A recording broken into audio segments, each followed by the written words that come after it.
Part 2 खौफनाक खेंदा।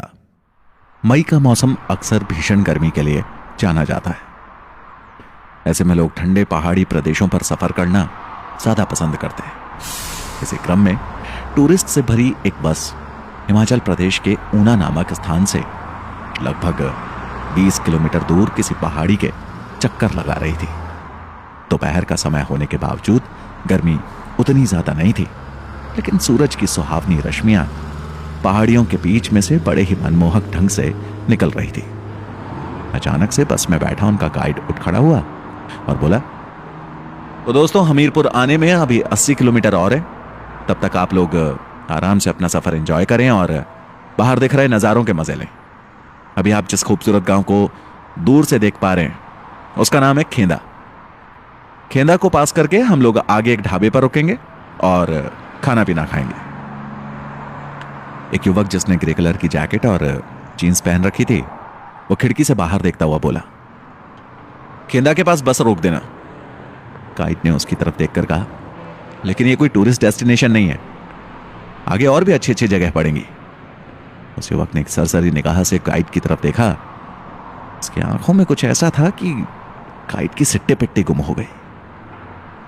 वो 6 feet के बलिष्ठ शरीर वाला युवक धीरे धीरे गाइड के पास आया और धीमे से बोला, मैं ये नहीं कह रहा कि बस यहां रोके रहो, बस मुझे उतार दो और मैं अपने रास्ते चला जाऊंगा।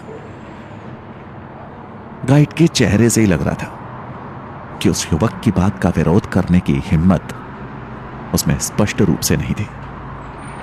उसने बस ड्राइवर को इशारा करके बस रुकवा दी और वो युवक पीठ पर काले रंग का बैग टांगे किसी तेज हवा के झोंके की तरह बस से बाहर निकल गया।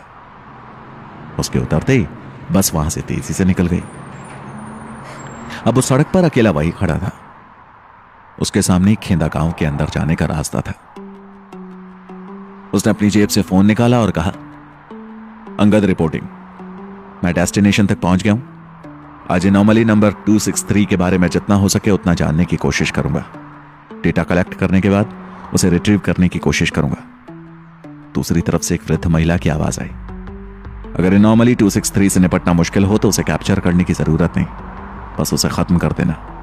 अंगद बोला, वैसे मैं कोशिश करूंगा कि उसे किसी तरह से जिंदा पकड़ पाऊं, लेकिन अगर मैं इस कोशिश में असफल रहा तो फिर यही एक रास्ता बचेगा। ठीक है मैडम अन्नपूर्णा, मैं फोन रखता हूं। अन्नपूर्णा कहने ही वाली थी, और एक बात, अपना ध्यान रख, लेकिन तब तक अंगद ने फोन ही काट दिया। एक ट्रक किसी काम से गांव के अंदर जा रहा था। अंगद ने हाथ देकर उसे रोक लिया। ट्रक ड्राइवर एक अधेड़ उम्र का मोटा ताजा सरदार था। उसने खिड़की से गर्दन निकालकर पूछा, बादशाह किथे जाना है तुसी? अंगद ने उसके पास आकर कहा, बस गांव के अंदर तक जाना है, छोड़ देंगे क्या? सरदार जी ने हंसकर जवाब दिया, ओ जी बिल्कुल छोड़ देंगे, आओ बगल में बैठ जाओ जी। अंगद मुड़कर गया और तब तक सरदार जी ने दूसरी तरफ का दरवाजा खोल दिया था। अंगद तुरंत ट्रक के अंदर चढ़ गया और उससे बोला, बहुत धन्यवाद आपका, मुझे लग रहा था कि कोई सवारी मिलेगी ही नहीं। सरदार जी बोले, कोई गल नहीं जी, अब तुम आ गए। वैसे तो तुसी शहरी आदमी लग रहे हो, तुम्हारा इस गांव में क्या काम? अंगद के पास तो मानो जवाब पहले से ही तैयार था। वो बोला, मेरी फैमिली के कुछ लोगों ने बहुत पहले यहां एक जमीन ली थी, बस उसी का हालचाल जानने आया था मैं यहां पर।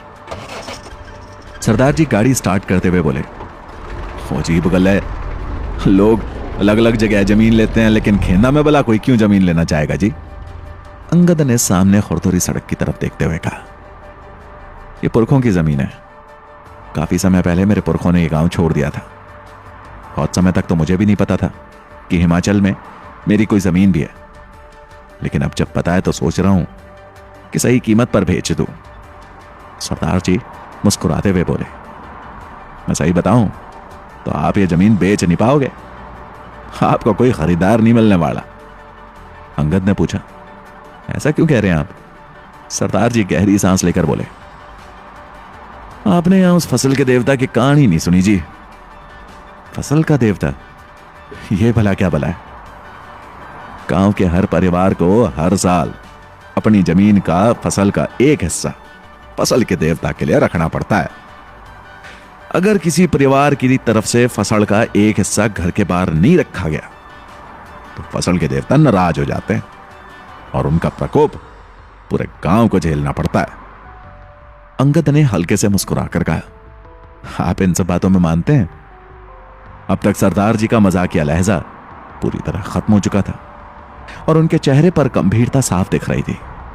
वे बोले, पिछले साल तक तो नहीं मानता था, लेकिन फिर कुछ ऐसी घटना हो गई कि मानना ही पड़ा। ऐसा भला क्या हो गया? गांव के एक आदमी ने पिछले साल फसल ना देने के लिए कुछ आनाकानी की थी। अगले दिन उस आदमी समेत 2 और लाशें गांव की सीमा पर लोगों को मिली। मैं गांव की दुकानों पर माल डिलीवरी करने अक्सर आता जाता रहता हूं। मेरी पहचान गांव के सब लोगों से है। मुझको जब इस बारे में पता चला तो मैं भी हैरान हुआ। अंगद ने बेफिक्र होते हुए कहा, सब बकवास है। जरूर उन लोगों से किसी की व्यक्तिगत दुश्मनी रही होगी। उन्होंने इन तीनों को मार डाला और इल्जाम आ गया काल्पनिक फसल के देवता पर। हर गांव में इस तरह की कोई ना कोई कहानी होती है, लेकिन उनमें सच्चाई का कोई अंश नहीं होता। सरदार जी बोले, मैंने उनकी लाशें देखी थी जी। मैं इतना तो कह सकता हूं कि वो किसी इंसान का काम नहीं था। कोई इंसान लाशों की इस तरह से चीर-फाड़ नहीं कर सकता। पुलिस ने भी थकार कर केस क्लोज ही करना पड़ा, क्योंकि उनको किसी के खिलाफ किसी तरह का कोई सुराग ही नहीं मिला। खैर, ये लो जी, बातों में गांव भी आ गया। अंगद ने सामने की तरफ देखा। अब झाड़ झंखाड़ वाला रास्ता खत्म हो गया था और कच्चे पक्के मकान दिखने शुरू हो गए थे। अंगद ने सरदार जी से कहा, ठीक है सरदार जी, आपका वो फसल का देवता मुझे मिला तो उसे हेलो कह दूंगा। फिलहाल तो मैं चलता हूं। इतना कहकर वो ट्रक से नीचे उतर गया। वो जा ही रहा था कि पीछे से सरदार जी बोले, अपना ध्यान रखिएगा। आप एक मुसाफिर हो, इसलिए आपको बताना जरूरी समझता हूं कि कल यानी 20 मई को फिर से वही दिन है जब गांव वाले फसल के देवता के लिए अपने घर की चौखट पर फसल रखते हैं। अच्छी बात है, लेकिन आप ये मुझे क्यों बता रहे हैं? ताकि आप सतर्क रहो। अच्छा, अब मैं चलता हूं। इतना कहकर सरदार जी अपना ट्रक वहां से आगे ले गए। उनके जाते ही अंगद के चेहरे के भाव एकदम से बदल गए। वो फिर से गंभीर मुद्रा में आ गया। उसने एक बार फिर से अन्नपूर्णा को फोन करके कहा, मैडम, एनॉमली 263 के बारे में कोई नई जानकारी हाथ लगी है? सरदार जी अपना ट्रक लेकर गांव के थोड़ा और अंदर आ गए। गांव का मुख्य बाजार वहीं पर था। कई सारी छोटी बड़ी दुकानें दाईं और बाईं तरफ लगी हुई थी। उनमें से ही एक बड़ी सी दुकान के आगे उन्होंने अपना ट्रक खड़ा कर दिया। दुकान का मालिक कोई 55-56 साल का आदमी था, जो शायद ट्रक के आने की ही राह देख रहा था। सरदार जी जैसे ही ट्रक से बाहर निकले, उस आदमी ने शिकायत की, इस बार तो फर्नीचर लाने में लेट हो गए करतार सिंह। करतार ने हंसकर कहा, माफ कर दो अरविंद भाई, आज 2-3 जगह डिलीवरी देकर फिर खेंदा की तरफ आ रहा हूं। अभी गांव के लिए जाने वाले रास्ते में कोई 27-28 साल का लड़का भी मिल गया था। कह रहा था उसके किसी पुरखे की जमीन यहां पर है जिसे वो बेचने आया है। ये सुनकर अरविंद के चेहरे का भाव ही बदल गया। वो बोला, पुरखों की जमीन? जहां तक मुझे पता है, गांव में खेती बाड़ी लायक जितनी भी जमीन है वो यहां रहने वाले लोगों की है।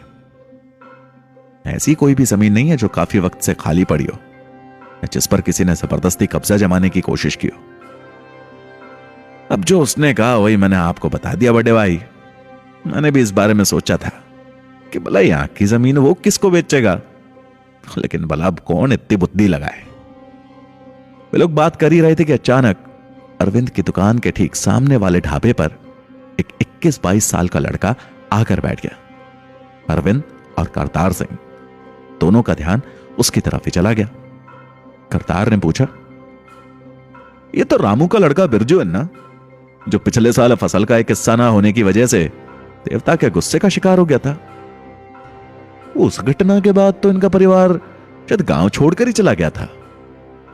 अरविंद उसे घृणा के भाव से देखता हुआ बोला, इसके बाप ने लगभग मरवाई दिया था सारे गांव को। वो तो पिशाच देवता ने रहम करके किसी तरह से 3 ही लोगों को मारा, वरना सोचो कि अगर पूरा गांव ही उनके क्रोध की चपेट में आ जाता तो क्या होता।